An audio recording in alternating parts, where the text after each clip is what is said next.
2030 세대를 가리키는 밀레니얼 세대와 Z세대의 앞자를 따서 MZ세대라고 부릅니다. 대선 주자들이 앞다퉈 MZ세대 문화를 익히기 시작했습니다. 청년 문제를 총괄하는 청년 특임 장관을 임기해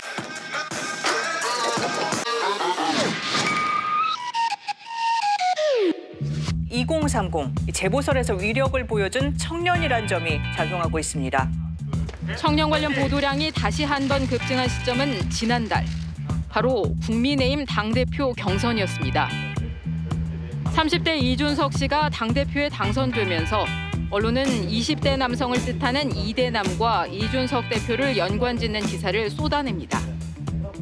결혼을 하기 위해서 연애를 포기해야 되고 연애를 하자니 돈이 부족해서 결혼을 할 수 없는 이 지금 문제를 우스갯소리로 20대 제 친구들과 제 20대 여성들은 정치적 난민이라고까지 비유하고 있는 상황입니다. 언론에서 불붙은 이대남, 이대녀 논란은 당사자인 청년들도 불만입니다. 저는 언론에서라는 단어가 상당히 뼈아프게 다가왔거든요. 청년이라고 하는 사람들이 언론에서 얘기하지만 이대남, 이대녀 이렇게 구분이 쉽게 될 수 있는 것들도 아니고 또 그 안에서 싸워가지고 이겨낼 수 있는 것들도 아니고 근데 그런 상황이 마치 예를 들면 뭐 페미니즘 때문에 남성들이 뭐가 안 되는 거야 뭐 아니면 비정규직 때문에 일자리가 없어지는 거야 이런 것처럼 언론에서 이야기를 하고 그러니까 너의 적은 이쪽이야 라고 얘기하는 방식이 저는 굉장히 문제적이라고 생각을 했고요. 정작 본인들이 뭐 이대남, 이대녀 이런 식으로 규정이 되는 것에 대한 반감이 굉장히 높았다고요. 반감도 있었고요. 그다음에 이대남, 이대녀 논란에서 질문했을 때 그게 뭔가요? 일단 잘 모르는. 왜냐하면 본인들은 관심이 없거든요. 지금 솔직한 말로 학생들의 가장 관심은 취업이거든요. 그래서 먹고 사니지면 이제 매몰돼 있는데 반페미, 페미, 그다음에 이대남, 이대녀가 도대체 우리한테 무슨 도움이 되느냐. 결과적으로 언론이 먹고 살기 위해서 그거를 좀 강조해가면서 갈등을 부추기는 것 아니냐라는 약간 문제 제기하는 목소리가 많아서요. 제가 인터뷰하는 제 손이 좀 부끄럽더라고요, 사실은. 언론들이 대부분 마치 이준석 대표가 당선된 현상이 20대 남자가 지지했기 때문이라는 취지의 보도를 되게 많이 나왔는데 최근에 이제 한국 리서치가 조사한 결과를 보니까 이준석 대표 당선 결과에 부정적인 평가를 한 세대가 20대였고요. 긍정 평가를 한 세대가 오히려 60대가 68%로 높았던 거예요. 단순하게 아마 이준석 대표가 30대이기 때문에 그다음에 평상시에 이대남과 많이 소통을 하겠다고 얘기를 해왔기 때문에 언론을 갖다 붙인 게 아닌가라는 생각이 들 정도로 언론사 같은 언론사 노조도 이렇게 계속 바뀌더라고요. 일단 말 줄이면 젊어 보이는 줄 알았는데 그렇지가 않네요. 예. 그렇게 쓰면 안 되겠습니다. 그냥 하세요. 사실 이준석 대표가 당선된 데는 여러 가지 이유가 있겠죠. 근데 언론에서 그중에서 딱히 이대남이라는 그 표현을 갖다 쓰거나 또 세대론을 갖다 붙이는 것은 편리하기 때문이죠. 그러니까 이준석이라는 바람을 설명하기에 굉장히 쉽고 편리하게 쓸 수 있으니까 그런 용어를 갖다 쓰는 거라고 생각을 하고 정치권들도 사실은 그렇게 세대론을 갖다 붙이는 게 일종의 이익이 되기 때문에 그렇게 갖다 붙이는 거라고 생각을 합니다. 어떤 점에 이익이 있을까요? 그러니까 기성 정치권은 사실은 이렇게 젊은 세대의 대표가 뽑히는 걸 보면은 기존에 잘못한 것들이 많이 있는 거죠. 그렇죠. 근데 그런 오류에 대해서 진지한 반성을 하기보다는 쟤는 젊으니까 당선됐어. 난 나이 많으니까 밀려났어. 일종의 세대를 핑계로 사용할 수 있는 거고 그 속에서 일종의 타협이 발생을 하는 거죠. 청춘이라는 이름을 거래로 일종의 타협이 발생하고 있는 거라고 생각을 합니다.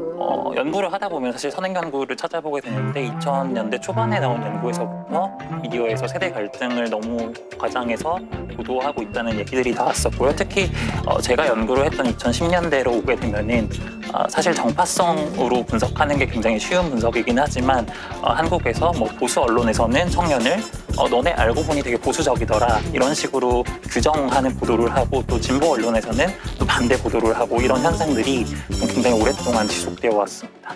제목만 봤을 때는 이게 또 서울대 다수 학생들의 의견인 것처럼 이렇게 보일 수 있는 그런 보도들이 되게 양산되고 있었다는 거에 저희는 좀 문제의식을 가졌습니다.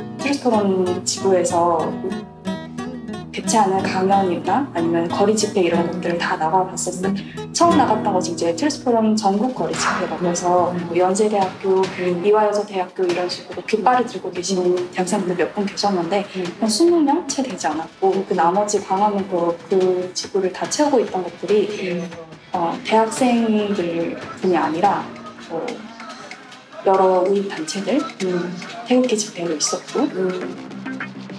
확인 결과 서울대 학생은 20여 명에 불과하고 서울대에 동아리 등록조차 돼 있지 않다는 사실을 확인했다고 합니다.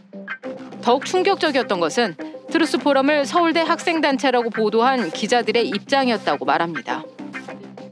최대한 중립적인 표현으로 보수단체라는 표현을 사용했다라고 답을 주셨고요. 트루스포럼이 스스로 보수단체라고 주장을 하고 있기 때문에 따랐을 뿐이다.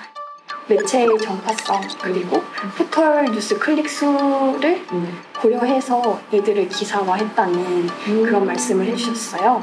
이들이 빠르게 성장을 했어요. 어떻게 빠르게 성장했나 이거를 취재를 하다 보니까 언론이 이들의 목소리에 확성기를 달아준 면모가 없지 않아 있다. 네, 내용 보니까요. 언론에서 다루는 청년의 특성이 딱 있네요. 나이는 평균 26.5세라고 나왔고 일단 서울에 살아야 되고 대학생 이 정도로 좀 치중이 되는 걸 확인할 수 있는데요.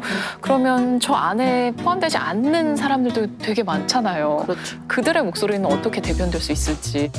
그 대학가에서 인터뷰한 사람들이 대부분 이게 이제 선입견 때문인지 모르겠는데 그냥 4년제도 아니고 서울의 명문 4년제 대학생들이 보통 인터뷰를 해요. 서울 사대문 안에 있는 그 명문 대학생들이 대학생 전체 10%가 채 안 된단 말이에요. 근데 그런 분들한테는 저희가 마이크를 대는 거예요. 근데 어떤 보도에는 부산에 사는 한 대학생은 너무 취업하기도 힘들고 살기 힘들었고 하루에 2끼만 먹는다.